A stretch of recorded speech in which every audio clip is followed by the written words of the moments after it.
How to fix blend not showing on Instagram in iPhone 11, 12 or 13.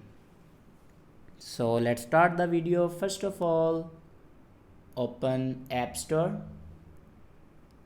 and then search here Instagram. Now first of all, update your Instagram. If you have an update, then update your Instagram. After update your Instagram, then go back to your screen and open your Insta and then open your chat, and then on top you can see the blend option. Now click on blend icon and here you can turn on your blend.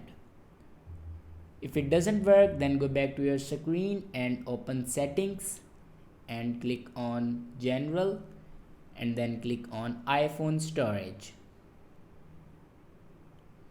Now here you can see Instagram. Now click on it and here you can offload your Instagram app and then reinstall it.